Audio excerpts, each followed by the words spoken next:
Bonjour, mon nom est Guy Jacques et je vous souhaite la bienvenue à l'émission Au cœur des Appalaches. Nous rencontrons aujourd'hui M. Rick Lavergne, directeur général de la MRC des Appalaches, afin de discuter avec lui de la réalité et des activités de la municipalité régionale de Comté. Bonjour, M. Lavergne. Bonjour, M. Jacques. Ça va bien aujourd'hui? Ça va très bien, ça me fait plaisir d'être ici. Ça me fait plaisir de vous recevoir également. Quand on parle de la MRC des Appalaches, ça dessert quand même, ça couvre quand même un grand territoire. Oui, c'est 19 municipalités qui sont regroupées autour d'une ville-centre qui est Thetford Mines. On a des pôles qu'on pourrait catégoriser de secondaires, Disraeli, East Boston, Atstock, puis des municipalités rurales là, implantées dans les Appalaches. Oui, quand même 19 municipalités, c'est quand même considérable à ce niveau-là. Quelles sont les particularités de la MRC? Bien, les particularités géographiques, on est dans les montagnes. On a aussi un nombre impressionnant de lacs. C'est une richesse importante pour le territoire. Bien entendu, les mines.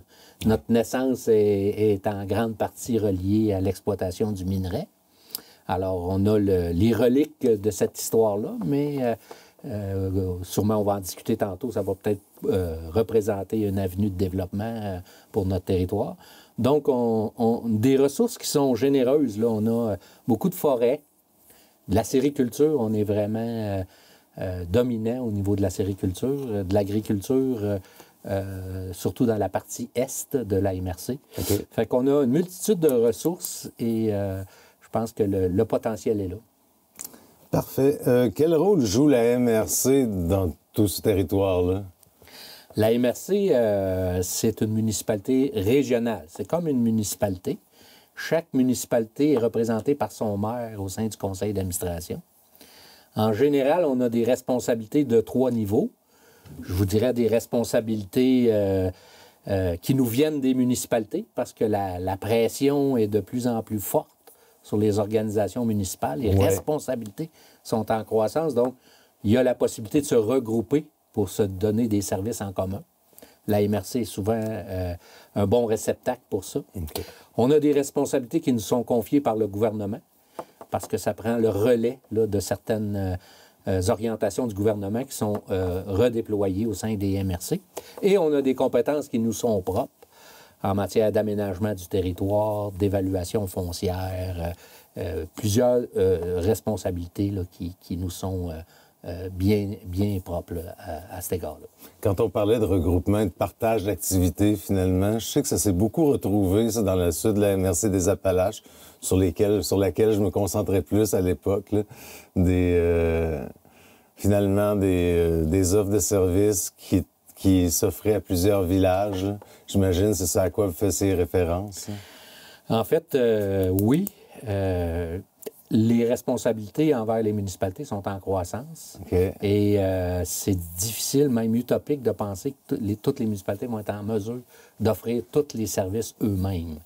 Ils ont bien souvent un nombre de personnel limité, des capacités limitées. Fait que l'objectif de se regrouper, c'est de continuer à être en mesure d'offrir des services à leurs citoyens, mais à partir d'un partenariat, soit avec des municipalités voisines ou soit avec la MRC. Puis c'est vers ça qu'on va essayer d'amener les municipalités, parce que l'objectif, c'est qu'ils continuent à exister, mais qu'ils soient en mesure d'offrir des services de différentes façons. Qui est mise en commun d'une certaine façon. Je pense que c'est inéluctable. Quelles sont les sources de financement de la MRC? La MRC est financée par ce qu'on appelle des quotes-parts. Ça, c'est des contributions des municipalités qui sont réparties entre les municipalités. En général, sont réparties selon des critères de population ou de richesse foncière, mais il y a aussi des quotes-parts qui sont plus spécifiques pour certaines municipalités qui bénéficient de services plus spécifiques. Fait que la quote-part municipale représente 30 % du budget ou des revenus de la MRC. Un des gros contributeurs, c'est le gouvernement du Québec qui supporte beaucoup les MRC. Je pense qu'on est à la hauteur de 46 ou pas loin de 50 % du budget de la MRC qui nous vient du gouvernement du Québec. Fait qu'il y a un 50 % du gouvernement, un 30 % des municipalités, puis des revenus autogérés. OK, parfait.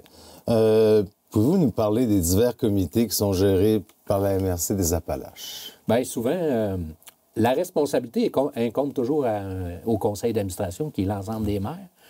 Mais pendant les conseils, on n'a pas tout le temps le temps d'approfondir certains sujets. Donc, le conseil des maires forme des comités pour aller plus loin dans les sujets, analyser des situations puis faire des recommandations au conseil de la MRC. Fait qu'on a une panoplie de comités où siègent les maires intéressés à approfondir. Puis généralement, j'ai un membre de mon équipe là, qui supporte les travaux de ces comités-là.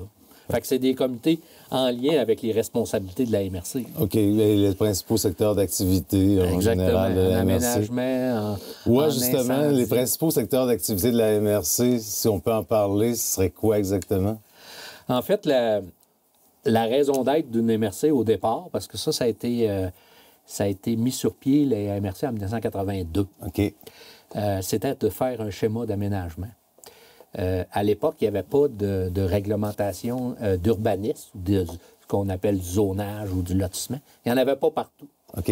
Fait qu'ils ont adopté une loi, la loi 125, qui a obligé les municipalités à se doter de règlements d'urbanisme. Puis en même temps, ils ont créé les MRC pour concevoir ce qu'on appelle un schéma d'aménagement qui donne des lignes directrices à l'aménagement au niveau de la MRC et qui permet aussi au gouvernement d'établir des orientations provinciales qui découlent ultimement dans les municipalités. Fait que ça, je vous dirais que c'est la compétence de base à l'origine des MRC et l'évaluation municipale, parce qu'avant ça, se faisait de l'évaluation, mais à travers les conseils de comté. Fait que les municipalités ont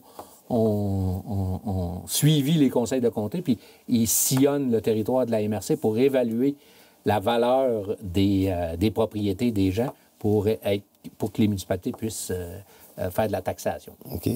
On parle, je pense, d'administration, finances, communication, aménagement du territoire, développement régional, développement territorial, évaluation, comme vous le disiez, aussi les programmes de subvention, je crois bien, qui découlent de vous. Oui. Bien, on a les... je sais que les gens aiment ça, entendre parler de subventions, mais c'est un programme qu'on appelle le fonds FRR, qui est des subventions qu'on peut donner généralement aux municipalités pour réaliser des projets. C'est de l'argent qui nous vient du gouvernement, mais que c'est la responsabilité de la MRC de l'administrer puis d'octroyer les fonds quand c'est justifié. Fait que, avant ça, on appelait ça le PAC rural. Ça l'a cheminé vers un fonds rural, régional. Donc, ça, c'est une partie importante aussi de nos travaux. On a du personnel qui accompagne aussi les promoteurs de projets pour leur faire cheminer le dossier. Là. Quels sont les principaux services qui sont offerts par la MRC aux municipalités et aux autres organismes aussi? On a la collecte des matières résiduelles. On a la gestion des cours d'eau municipaux. L'inspection municipale. C'est pas toutes les municipalités qui ont des inspecteurs pour délivrer les permis. On a une personne à la MRC qui rend ce service-là. On a la sécurité incendie, la prévention incendie. Parce qu'encore là, c'est pas toutes les municipalités qui ont leur service. C'est ça, exactement. On ne fait pas d'opération en service incendie, mais on fait de la prévention. Puis, nouveauté, récemment, on a signé une entente avec la ville de Thetford Mines pour donner ce service-là à la MRC pour qu'elle puisse réaliser son mandat de prévention. On s'occupe aussi d'immigration. On a quelqu'un qui coordonne l'intégration de l'immigration sur notre territoire. Vous l'avez dit, on s'occupe de développement économique avec le volet SDE de la MRC. On a aussi l'Office de tourisme, qui a un bureau d'information touristique là, dans l'ancienne municipalité de Black Lake, le long de la 112, entre Black Lake et Thetford Mines. Donc, on a un service là, pour l'accueil, la promotion touristique à cet égard-là. Fait qu'en gros, là, je vous dirais que, vite de même, là, c'est les services qui me viennent à l'esprit. OK. Quels sont les plans d'action sur lesquels œuvre la MRC présentement? Les principaux, du moins? Je vous dirais que les deux nouveautés, puis il y en a plusieurs, là, mais on a adopté notre plan stratégique 2025-2029. Ça a été le résultat d'une vaste consultation qui a débuté avant mon arrivée à la MRC. On a tenu un forum régional pour entendre les préoccupations des groupes ou des associations ou des intervenants. Et on a travaillé, bien entendu, avec le personnel de la MRC, mais aussi le Conseil des maires pour essayer d'endiguer une vision commune de la MRC vers où on veut s'en aller pour les prochaines années. Fait que ça, c'est tout frais. C'est la première planification stratégique là, de l'histoire de la MRC. Et comme vous avez vu récemment, on est en train de faire un plan stratégique aussi pour la question des résidus miniers amiantés puis toute la mise en valeur des sites miniers. Oui, il y a quand même beaucoup d'actions de ce côté-là, effectivement. On va peut-être me répéter si je vous demande les programmes gérés par la MRC. Bien, les programmes, il y a un programme aussi qui est un service direct, parce que la MRC, en général, c'est un service de deuxième ligne. Là. Oui. Nos clients, parfois, c'est des citoyens, mais souvent, c'est des municipalités. Mais on a un service qui touche les programmes d'habitation. OK. Alors, c'est quelqu'un à la MRC là, qui gère des programmes de subvention pour la rénovation domiciliaire. Ça va avec le revenu des ménages, mais on a un des plus gros budgets de programmes de rénovation attitrés à notre MRC. Fait que, bon an, mal an, il se passe 650 000 de subventions pour la rénovation des résidences à chaque année. OK. C'est plus en milieu rural ou c'est pour tout? Oui, Thetford n'est pas nécessairement visé par ce programme-là. OK. Il gère de son côté, mais c'est pour des rénovations majeures, là, du chauffage, de l'isolation, réparer la toiture, etc. OK, des mises à niveau, vraiment. Oui, effectivement. Puis c'est pas tout le monde qui a les moyens, parce que le coût des programmes, pas des programmes, mais des coûts de la rénovation a beaucoup. Le coût des matériaux, en effet. Effectivement. Mais en général, les dernières années. Oui, c'est ça. Ça fait quelques fois qu'on parle du Conseil des maires. En quoi ça consiste exactement? C'est l'ensemble des maires, je crois bien, de la MRC. Chaque maire fait partie du Conseil des maires. OK. Parmi eux, ils s'élisent un préfet, qui est le maire des maires, si vous voulez. Actuellement, c'est le maire de la ville de Thetford-Mines, qui est également préfet et président, si vous voulez, du Conseil des maires de la MRC. Alors, tous les maires siègent à chaque mois au conseil d'administration de la MRC. Et ils représentent, bien sûr, les préoccupations de leur communauté, mais là, sont là pour représenter la MRC dans un esprit régional. C'est tout là, pas la difficulté, mais le défi là, pour les élus de changer de chapeau une fois par mois et d'arriver au Conseil des maires puis d'avoir une vision un petit peu plus étendue, haute et étendue sur les enjeux globaux là, de notre territoire. OK. Le dossier du transport adapté est quelque chose qui a retenu l'attention au cours des dernières années. Quelle est la situation présentement? Est-ce qu'il y a encore des problématiques dans ce domaine-là? Bien, moi, je participe à plusieurs lieux de concertation. Je rencontre des organismes, je rencontre des partenaires. Ils me parlent beaucoup de transport collectif. OK. Notamment au niveau des services communautaires, la question d'avoir accès à différents services, que ce soit hospitaliers, communautaires, scolaires, pour le travail.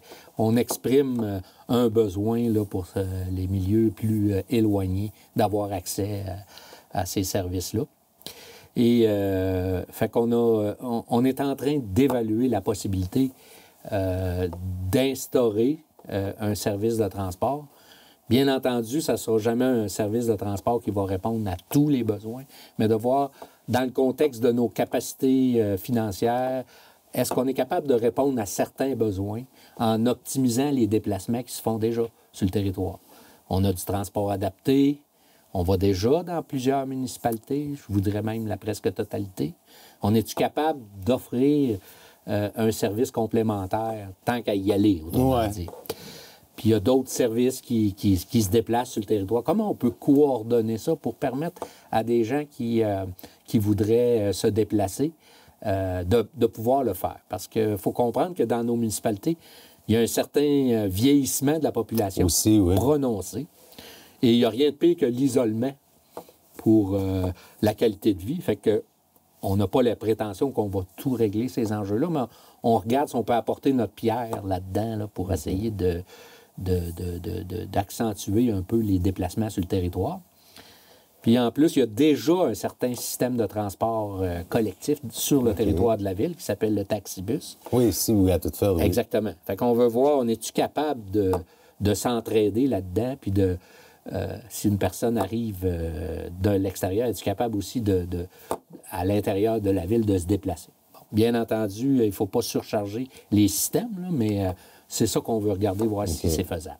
Parce qu'il faut avouer quelque chose. Il y a un grand territoire, il y a beaucoup de petites municipalités rurales qui ne sont pas collées l'une à l'autre non plus, ce qui doit rendre encore la tâche plus difficile. Exact. Hein? Moi, ce que j'aime, par exemple, c'est que la ville principale est en plein centre du territoire. Tu sais, ça pourrait être autrement, puis ça pourrait être ça serait plus compliqué si elle était la ville de Thetford une extrémité. Est dans le bullseye là, de notre MRC. Là. Fait que je pense que ça, c'est un atout, si on veut. Oui, je vous entendais parler d'isolement aussi, je pense, depuis la pandémie. Oui. C'est une problématique qui est très présente dans notre société. Pour accomplir tout le travail de la MRC, combien de personnes sont employées? On est à peu près une trentaine, là, si j'inclus la MRC, la SDE, l'Office de tourisme. Au total, là, on a à peu près 30 ressources. Est-ce que le nombre de ressources est suffisant pour combler toutes les tâches à accomplir? Le recrutement est difficile. OK. On a passé à travers une pénurie de main-d'œuvre. Mais ça reste un défi là, de recruter des ressources parce qu'on a des ressources dans plusieurs domaines variés. Ouais. Fait que ça... Puis dans le plan stratégique, ça nous préoccupe là, d'avoir une capacité d'attraction comme territoire pour Vous avez engagé du monde récemment en urbanisme et je pense que c'était une difficulté. Oui, on ne l'a pas engagé, justement. Ah non, OK. Non, parce qu'on ne l'a pas trouvé. OK. Bien, il y a des corps de métier que c'est plus compliqué. Là. Okay. La question des permis, là, je vous dirais que c'est un enjeu provincial. Là. Il y a à peu près 10 finissants chaque année. Là. Fait qu'on essaye de... C'est pas évident de ce domaine-là. C'est pour ça qu'à un moment donné, on est en train de réfléchir aussi à l'intégration de l'intelligence artificielle. Comment on peut se faciliter la vie en numérisant les règlements d'urbanisme, puis en se faisant assister par, dans le fond, un logiciel qui va nous identifier les dispositions qui pourraient s'appliquer par rapport au projet qu'on va lui présenter. Je pense que on n'est pas dans le futur tant que ça, là, parce que l'intelligence artificielle va venir nous aider dans certains domaines où il y a des pénuries de main-d'œuvre. C'est sûr qu'on peut être inquiet de la progression de ça, mais dans certaines situations, ça va sûrement être un enjeu. Donc, ce que je vous disais, c'est que la capacité d'attraction du territoire, ça va être un élément qu'on va porter attention. Okay. Que ce soit par le tourisme, mais par nos efforts, mettre en commun nos efforts de promotion. Parce que si quelqu'un arrive sur le territoire, c'est tout le monde qui en bénéficie. Là, fait que on veut essayer notamment de retenir nos étudiants du cégep ou en tout cas de leur donner le goût de revenir, mais aussi d'attirer des nouvelles personnes parce qu'il y a quelque chose, faire une belle vie là, dans notre MRC. Oui, c'est un très bel endroit pour vivre. Moi-même, j'ai passé plusieurs années à l'extérieur de la MRC et quand je suis revenu, le rythme est différent. Ouais, on est quand même dans un lieu de villégiature qui est quand même assez reposant aussi, quand on a le temps de se reposer, évidemment. Ouais. Dans tout ça, quel est votre rôle comme directeur général de la MRC? Moi, je suis le seul employé du conseil d'administration des maires. Eux autres, ils s'embauchent un directeur général. Puis après ça, moi, je coordonne les mandats des autres employés. Donc, je suis en charge de la coordination, si vous voulez, administrative. Mon but, c'est de réaliser les ambitions du conseil de la MRC, mais aussi, quelquefois, le soumettre des hypothèses de développement pour qu'ils puissent évaluer la pertinence d'eux. Des idées, des propositions, finalement. Tout à fait. Puis aussi, je m'occupe de tout le volet administratif et j'accompagne les employés. Étant donné mon âge, j'ai un peu de vécu, fait que je suis capable aussi d'être une espèce d'accompagnateur là, pour l'ensemble des ressources de la MRC. Fait que c'est comme ça que je définis un peu mon rôle. Parfait. Vous êtes entré en fonction en février 2023, je crois bien. Qu'est-ce qui vous a occupé le plus au cours des 2 dernières années? J'ai commencé par m'approprier la MRC, faire un diagnostic à la fois organisationnel, connaître les personnes aussi, les leaders du coin et comprendre mieux les enjeux. Puis après ça, on a fait plusieurs propositions de changement. Ça fait 2 ans là, qu'on est en progression d'une certaine façon. Pas qu'il ne se passe à rien, mais que on part d'un état de situation, puis on essaye d'atteindre un état voulu. Puis l'idée, c'est que la MRC puisse être pertinente, puisse jouer son rôle, puis puisse être un vecteur de mobilisation de tout le monde, parce que c'est ensemble qu'on fait de quoi. Ça ne donne rien de se tirailler entre nous autres. La compétition n'est pas dans la MRC des Appalaches, elle est ailleurs dans le monde, puis elle est peut-être même au sud de la frontière récemment. Effectivement, surtout ces temps-ci, en effet. Avant d'entrer en poste à la MRC, quel a été votre parcours professionnel? Moi, je suis originaire de Shawinigan, en Mauricie. Fait que j'ai, après avoir été à l'université dans la région de Montréal, mon seul but, c'était de sortir de Montréal. C'est ce que j'ai fait. Pas que j'aime pas Montréal, mais j'aime bien rentrer puis sortir au bout de 2-3 jours maximum. Puis... Vous êtes comme moi. Après ça, j'ai travaillé à la MRC Mekinac. Ça, c'est Saint-Tite. OK, oui. Oui, au Festival Western. Oui. Fait que c'est là que j'ai commencé à me faire les dents là, dans le domaine des MRC. Et je te dirais que c'est là que j'ai appris beaucoup. C'était une MRC entreprenante et qui avait une petite MRC, là, 12 000 personnes. OK. Mais avec vraiment un grand qui bougeait cœur. beaucoup. Ouais. Puis moi, je suis arrivé avec mes grands principes universitaires. Puis je pense que ça m'a changé d'arriver sur le plancher des vaches. Là. Okay. Fait que après ça... La vision s'est réorganisée d'une certaine façon. Exactement. On était encore jeunes, de toute façon. Puis je suis arrivé à la MRC de l'Érable à Plessisville, qui est nos voisins, en 95. OK. Puis jusqu'en 2022, je crois, j'ai occupé le poste de direction et aussi de direction du CLD de la MRC de l'Érable. Et après ça, ben, je voulais aller perfectionner mon goût du développement économique parce que je vous dirais que c'est un aspect qui me rejoint beaucoup. Fait que je suis allé travailler pour la coopérative de producteurs de sirop d'érable, Citadel. J'étais en charge de la logistique, transport et aussi des mangues, là, parce que Citadel exporte dans 37 pays. Quand même, oui. Et oui, c'est gros. Et à un moment donné, ben, j'ai eu comme des idées de revenir à mes anciennes amours. Et dans le domaine des MRC, si tu ne veux pas déménager, les opportunités ne sont pas multiples, là, parce que des MRC, c'est des grands territoires. C'est ça. Puis il est arrivé cette opportunité-là à MRC des Appalaches, là, puis je suis bien content. Parfait. On est bien content aussi de vous avoir dans la région. Vous êtes également le directeur général de la Société de développement économique de la région de Thetford.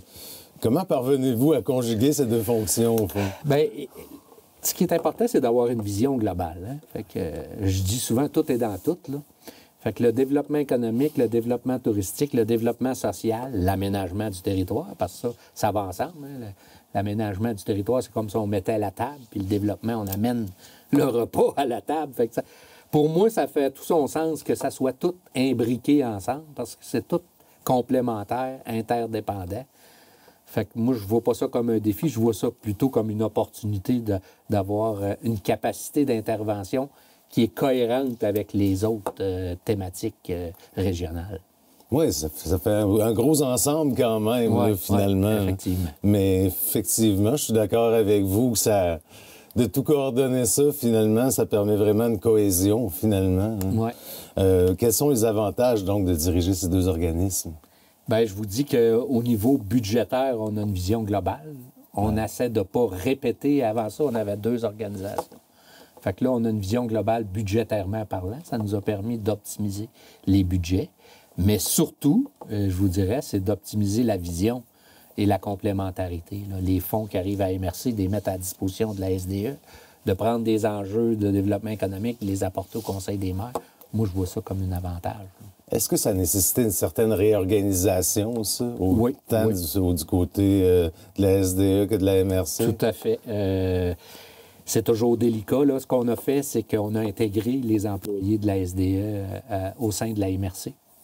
Puis on a comme mis fin à l'organisation proprement dite, mais on a gardé le nom de la SDE parce qu'il y a une relation avec la clientèle qui est déjà établie. Le nom SDE était déjà connu. On aurait été bien fou de se priver de ça. Fait que il y a une certaine partie de l'équipe qui qui travaillent pour la SDE, mais dans le fond, le chèque de paie, il vient de la MRC. OK. Donc, comme on l'a dit, ça a quand même aidé la concrétisation d'une vision commune dans la région. Oui. Comme on le disait aussi, l'Office du tourisme c'est aussi partie de l'organisation. Comment se passent les choses au niveau touristique dans la région, selon vous? Bien, vous savez qu'on a un positionnement plein air, un plein air de proximité. Ce qui nous caractérise, c'est qu'à moins de 15 minutes de voiture, de n'importe où tu restes, tu as accès à des équipements, des infrastructures, des sites de plein air exceptionnels.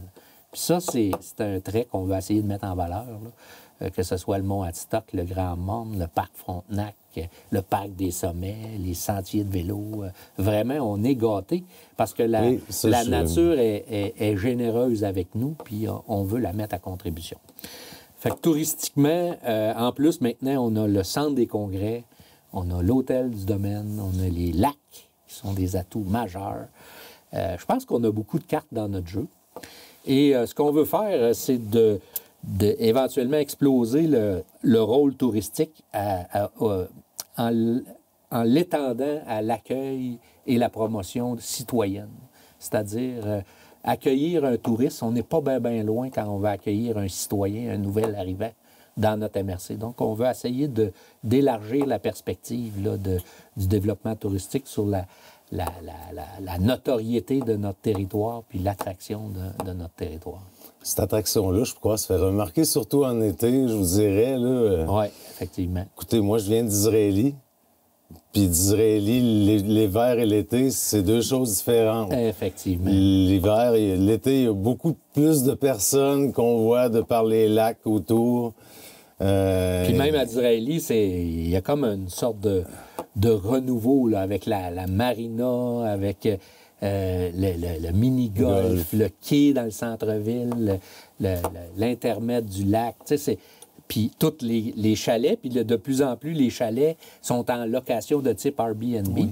Ça amène une circulation de population qui est bénéfique pour l'armature commerciale locale, puis qui est bénéfique pour le dynamisme et la notoriété de ce secteur-là qui est important pour nous au niveau touristique. Quels sont les principaux défis qui existent, selon vous, dans la MRC des Appalaches? Au-delà de... Il y a le vieillissement de la population, qui est quand même un élément... On sort du lot là, par rapport à nos... C'est pire ici qu'ailleurs? Je dirais que c'est oui. Pire, dans le sens, j'oserais pas dire ce mot-là, mais on est plus âgé. Mais il y a eu un exode de m'amener des jeunes là, à une certaine époque, du moins. J'imagine que pendant la période de ralentissement de l'industrie minière, il y a eu une forme d'exode parce que les opportunités se faisaient plus rares. Fait qu'il y a peut-être eu un exode à ce moment-là. Parce que moi, quand j'étais jeune, tout le monde travaillait dans les mines, c'est presque. Ça, mais après, c'était moins évident. Puis là, il y a comme un revival, là, fait qu'il y a un retour de ces gens-là. Puis, il y a une perspective différente. Puis, mais n'empêche, les statistiques sont pas menteuses. Là. On est plus vieux qu'ailleurs. On a besoin je vous dirais, toutes les questions minières aussi, on va essayer de transformer ça en opportunité. Je pense qu'on est sur la bonne voie. Ça, c'est vraiment quelque chose de bien. Et je pense que, puis ça, c'est mon opinion à moi, mais le défi, c'est de se faire confiance ensemble, de reconnaître nos capacités, de collaborer ensemble, de s'éloigner le plus possible du statu quo. Le statu quo peut être confortable, puis j'en conviens. Mais il n'amène à rien. J'haïs pas ça une fois de temps en temps, le statu quo, mais en même temps, il faut souvent se re-questionner. Fait que je pense que les défis, c'est de développer une vision globale et de procurer à nos citoyens des milieux de vie encore plus attrayants que maintenant. Là. Justement, il y a le comité de valorisation des résidus miniers qui a été mis sur pied récemment. Et je sais qu'il y a divers projets qui entourent ça aussi. Moi, quand j'ai vu ça la première fois, je me suis dit, mon Dieu, les mines, depuis le temps que ça n'existe plus et que c'est presque un éléphant blanc, finalement, dans le paysage de toute faire de la région, finalement. Et là, de voir l'effervescence qui est autour de ces divers projets-là, c'est comme un plus qui s'en vient. C'est tellement emballant parce que c'est la question environnementale qui a été peut-être laissée pour compte à l'époque qui va nous relancer parce qu'on parle d'économie circulaire. Dans le fond, ce qu'on propose, c'est au lieu de creuser des nouveaux trous pour aller chercher d'autres ressources, on a déjà des ressources qui ont déjà été extraites. Donc, il y a moyen d'utiliser ces ressources-là. Ces sites-là aussi ont des multiples potentiels. On l'a vu avec les projets de captation de gaz carbonique et surtout de décarbonation. Oui, je trouvais ça très intéressant, ça aussi. C'est des milieux assez extraordinaires aussi en termes même touristiques. Là. Je pense qu'il y a un potentiel là. Les défis qu'on a, c'est l'amiante à mauvaise presse. Oui, toujours. Oui.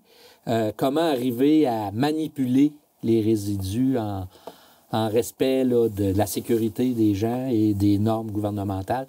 Ça, c'est un défi important auquel on est très mobilisé. Et la question énergétique aussi. Il y a beaucoup de projets qui tournent autour de la région qui ont des besoins énergétiques importants puis que présentement, au Québec, on n'a pas la capacité. OK. Fait que c'est pour ça aussi qu'on regarde pour des projets éoliens, des projets de... éventuellement avoir une espèce de bloc énergétique pour appuyer les projets de développement qui auraient lieu. Là. Fait que, parce que les projets sont multiples. Oui, ils sont multiples parce que les ressources sont variées et les territoires offrent plusieurs potentiels. Et je suis content d'avoir ça parce que c'est peut-être ce qui va nous propulser dans l'avenir pour la région. Oui, je pense que moi aussi, quand je regarde tout ce qui se trame présentement à ce niveau-là, mon Dieu, comme perspective d'avenir, c'est emballant. Oui. Puis ce qui est d'autant plus sécurisant, c'est que, puis ça, je lève mon chapeau aux gens aux entrepreneurs, aux gens qui ont travaillé avec eux. Il y a eu une résilience incroyable. Il y a eu le développement de PME sur le territoire qui ont permis de prendre le relais économique là, de la fermeture des mines. Fait qu'on a une masse critique d'entreprises manufacturières qui est impressionnante puis qui rend notre territoire beaucoup plus solide parce qu'on n'est pas juste dans un type d'emploi, on en a plusieurs. Fait que ça, la base manufacturière accompagnée du potentiel des résidus miniers puis le volet touristique, là, moi, je pense qu'on a de quoi à veiller tard. Là. On est sur la bonne voie. Oui. Est-ce que vous avez d'autres objectifs en ce qui concerne la MRC? Bien, c'est de continuer à la rendre pertinente, favoriser... Moi, je me prends pas au sérieux, mais je prends mon travail très au sérieux. Fait que c'est de créer une certaine forme de plaisir en atteignant des résultats insoupçonnés. Là, fait que moi, j'ai toujours beaucoup d'ambition pour notre MRC. Puis, je pourrais pas aller plus vite que le conseil d'administration, mais je vais faire ce que je peux pour les accompagner, puis quelquefois les stimuler aussi là, pour aller... qu'on aille tous de l'avant, finalement. Effectivement. Je pense qu'on en a parlé tantôt. Vous avez récemment annoncé avoir conclu une entente stratégique avec la ville de Thetford Mines qui permettra à la MRC donc de bénéficier des services d'un préventionniste aux incendies. Est-ce qu'il y a d'autres partenariats comme ça qui sont envisagés? Bien, je l'espère. En fait, moi, je veux focusser sur l'objectif puis le résultat. Le résultat, c'est d'offrir un service. Qui le fait, qui est le mieux placé pour le faire, ça importe peu. C'est ça qui est important. S'il y a quelqu'un qui a une spécialisation là-dedans puis qui a de l'ouverture à travailler pour le bien commun, moi, je suis all-in là-dedans. C'est pas obligé. Il n'y a pas de dogme là-dedans. Il faut absolument que ça passe à la MRC. L'idée, c'est d'offrir un service aux municipalités, de travailler ensemble. Des fois, la MRC va être mieux placée parce qu'elle a la relation avec les municipalités, mais d'autres fois, ça va être d'autres municipalités qui vont être en mesure d'offrir des services. Fait que pour moi, c'est la voie. Je pense qu'on ne peut pas y échapper. Là. La croissance des responsabilités est importante, puis on ne pourra pas faire tout individuellement et répéter individuellement toutes les mêmes choses. Les ressources sont limitées. Il faut essayer de les utiliser le mieux qu'on peut. La mise en commun va rester la meilleure solution, finalement, à ce niveau-là. En terminant, est-ce que vous avez des nouveaux projets en ce qui concerne la MRC? Des nouveaux projets, je n'ai déjà pas. Il y en a déjà beaucoup, finalement, sur la table. Oui. Mais non, on est toujours en perpétuel re-questionnement. Là, on a notre plan stratégique pour les 5 prochaines années. On a notre plan annuel. Fait que là, j'essaie de me contrôler. On s'en va sur les objectifs puis les projets qu'on s'est dotés pour l'année 2025. Puis, on saisit les opportunités quand ils se présentent. Là. Fait que, quand tu es ouvert, il n'y a jamais de stagnation. Yes. Eh bien, on va suivre le tout, M. Lavergne. Je vous remercie beaucoup de votre participation à l'émission. Ça a été un plaisir de vous recevoir. Merci.